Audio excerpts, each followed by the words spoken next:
انہوں نے پہلے بھی جب ان کو کہا تھا ہمیں آپ کے اوپر اعتماد نہیں، اور یہ خاور مانیکا نے کہا ہوا تھا کہ اعتماد نہیں ہے، لیکن جج صاحب نے اپنے آپ کو ریکیوز کرنے سے انکار کر دیا تھا. انہوں نے کہا تھا میں ہی سنوں گا اور کنٹینیو کرتے رہیں گے.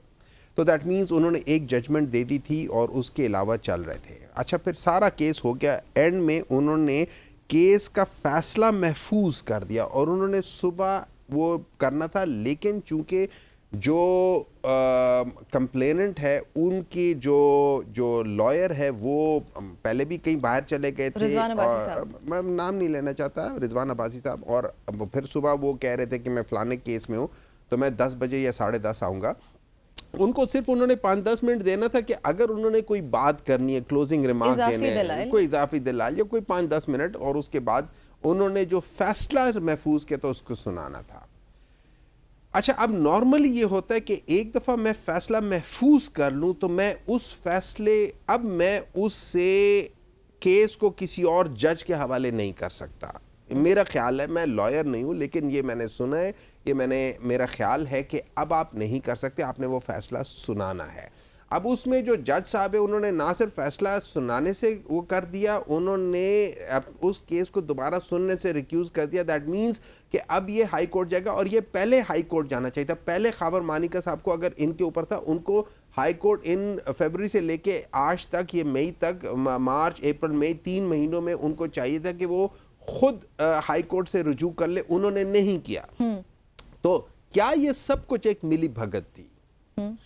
خاور مانیکا کو تو اس کو الاؤ ہی نہیں کرنا چاہیے تھا. آخری 5 منٹ جب سارا کیس ہو گیا، درمیان میں سنتے رہتے، درمیان میں کرتے رہتے. یہ آخری 5 منٹ سننے کی کیا تک تھی، کس لیے تھی؟ اور پھر جو الفاظ، جو جس طریقے سے گھٹیا اور جو گرے ہوئے الفاظ اور جو غلیظ الفاظ خاور مانیکا استعمال کر رہا تھا، اس کے باوجود کہ اس نے آج سے کوئی 6 سال پہلے اس نے اللہ کو حاضر ناظر جان کر کے کہا ہوا ہے کہ بشرا بی بی سے زیادہ پاک دامن کوئی خاتون ہے نہیں. تو اس شخص کو تو اللہ تعالیٰ وہ جانے گا نا، کیونکہ اللہ تعالیٰ کو سامنے رکھ کے حاضر ناظر جان کر کے نے کہا ہے. تو اگر یا اس وقت جھوٹ بول رہا تھا یا آج جھوٹ بول رہا ہے، تو وہ تو اس کے اور اللہ کے درمیان میں اس میں ہم لوگ آ نہیں سکتے. So let Allah take whatever action he wants to take. As far as ہم لوگوں کے اس کے درمیان میں کچھ نہیں ہوا. لوگوں نے ضرور ان کو برا بلا کا کورٹ کے اندر سب بار بار کہہ رہے تھے کہ اس کو نہیں، اس جج کو کہہ رہے تھے کہ آپ اس کو یہ مت کہنے دے، یہ نہیں. جج صاحب خاموش رہے، سب کچھ کرتے رہے. جب آپ کسی کو اتنا اشتعال دلاتے ہو، اس کے باوجود بھی کسی نے کچھ نہیں کہا، خاموشی سے ساری باتیں رہے. ہاں ہوٹنگ ہوتی رہی، وہ کچھ تھوڑا بہت ہوا، وہ تو ہوگا. آپ میرے اس شخص کو جس کو میں محبت کرتا ہوں، جس کی میں پیروی کرتا ہوں اپنی جان سے زیادہ، آپ اس کے بارے میں وہ کر رہے ہو، تو آپ تو مجھے انسائٹ کر رہے ہو. آپ تو مجھے، آپ کے اوپر تو کیس ہونا چاہیے. تو یہ پرووک کرنے کا مقصد یہی تھا کہ کیس نہ سنایا جائے؟ پرووک کرنے کا مقصد ہی یہی تھا کہ کوئی بہانہ مل جائے کہ جی یہ کیس کو ڈیلے کر دیں. Nothing else. اچھا، ویسے دلائل مکمل ہو جانے کے بعد، فیصلہ محفوظ ہو جانے کے بعد، ارجمن صاحب کو یاد آیا کہ مجھے اسلام آباد ہائی کورٹ کو خط لکھنا چاہیے کہ کیس ٹرانسفر کیا جائے. کیا دلائل مکمل ہونے کے بعد کیس ٹرانسفر ہو سکتا ہے؟ دیکھیں، I am not a liar, لیکن جتنا ایک عام انسان جو ایک چھوٹا موٹا شعور اور نالج رکھتا ہے، یہ چیز اس وقت آپ نہیں کر سکتے. آپ شروع میں کر سکتے ہیں جب آپ کے اوپر پہلے دن فروری میں آیا تھا. اور یہ تحفظات کے اظہار تو پہلے بھی کیا گیا، جس گراؤنڈ پر انہوں نے ٹرانسفر کیا ہے. ایگزیکٹلی، آپ اس وقت کر لیتے. دیکھیں، یہ ساری چیزیں صرف ایک چیز ہیں، یہ سارے بہانے ہیں. عمران خان نشانہ ہے. انہوں نے اس کو باہر نہیں نکلنے دینا. کیوں؟ ان لوگوں کی جان جاتی ہے اس کے باہر نکلنے سے. یہ اس کو جیل میں بٹھا کے ان کو سمجھ نہیں آ رہی کہ کیا کر رہے ہیں، تو یہ باہر کیسے کریں گے؟ یہ جمہوری حکومت ہے ہی نہیں. دیکھیں، اگر جمہوری حکومت ہوتی نا، اس وقت پاکستان میں، جیسے عمران خان کہتے ہیں، اس وقت پاکستان میں صرف ایک جمہوری حکومت ہے، وہ ہے خیبر پختونخوا کی. وہاں پہ کسی پولیٹیکل پارٹی کے اوپر کوئی بین نہیں ہے کہ آپ پولیٹیکل سٹرگل یا پولیٹیکل کے لیے کسی اس کے لیے احتجاج کے لیے باہر نکلو تو آپ کے اوپر لاٹھی چارج ہوگی، آپ کے اوپر آنسو گیس ہوں گے. That is the only حکومت جو، اگر آپ ڈیفینیشن کے لحاظ سے دیکھیں کہ جمہوری حکومت میں کیا کیا چیز ہے، صرف یہ نہیں ہے کہ بھئی ہمیں ووٹ مل گیا. آپ کے ایکشنز بتاتے کہ آپ جمہوریت پہ بلیو کرتے ہو یا نہیں کرتے ہو. آپ پنجاب میں دیکھ لو, پنجاب میں جس وقت یہ بائی الیکشنز ہوئے تھے, یہ لوگ کہتے کہ پنجاب میں ہم لوگ ہار کے تھے. پنجاب واحد صوبہ تھا جس کے اندر آپ لوگوں نے انٹرنیٹ بند کر دیا تھا, آپ لوگوں نے دفعہ 144 لگا لیا تھا, آپ لوگوں نے جتنے بھی پولیٹیکل ایکٹیوسٹ تھے ان کو پکڑ کے بند کرنا شروع کر دیا تھا. اور پریٹیکس کیا ہے؟ پریٹیکس یہ ہے کہ جی اس وقت سیفٹی کنسرنز ہے, کیا کہہ سکتے ہیں, ٹیررزم ہے. کیوں؟ کے پی میں کوئی ٹیررزم نہیں تھا, بلوچستان میں کوئی خطرہ نہیں تھا, سندھ میں کوئی خطرہ نہیں تھا, یہ ساری چیزیں نہیں تھی. وہاں پہ تو انٹرنیٹ نہیں بند ہوئے, وہاں پہ تو کوئی اور مسئلہ نہیں ہوا. صرف پنجاب میں اس لیے ہوا ہے, پنجاب کے جو چیف منسٹر ہے اس کی سوچ ہی ڈکٹیٹرشپ پہ ہے, وہ پیداوار ہی ڈکٹیٹرشپ کے, ان کے خاندان میں ان کے الفاظ یہ ہم حکمران خاندان. وہ تو ڈیموکریسی میں بلیو ہی نہیں کرتے, وہ تو کہتے ہیں ہم حکمران خاندان.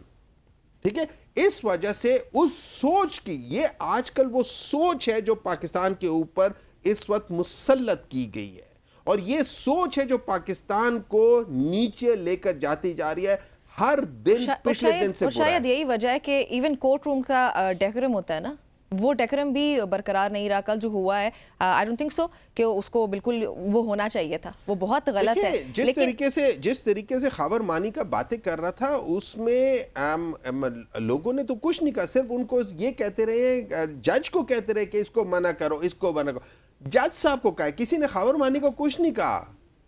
لیکن پھر بھی ہمارے سامنے یہ خبریں آ رہی ہیں کہ وہاں پہ تحریک انصاف کی جو خواتین موجود تھیں انہوں نے خاور مانیکا صاحب نے ایون ان کو بھی ٹارگٹ کیا, ان کو بھی ابیوز کیا, اور جو لڑائی کی وجہ بنی وہ یہی ہے کہ جب وہ باہر نکل رہے تھے تو کوئی اشارہ کیا انہوں نے ان خواتین کو. اس بات میں کوئی صداقت ہے؟ دیکھیں, مجھے چونکہ اس کا ڈیٹیل مجھے اس وقت پتہ نہیں تھا یا دیکھا نہیں تھا میں نے, لیکن میں کوئی ایک بات بتاتا ہوں, جس طریقے کا شخص خاور مانیکا ہے, کوئی باعزت عورت اس کے ساتھ شاید نہ رہ سکے.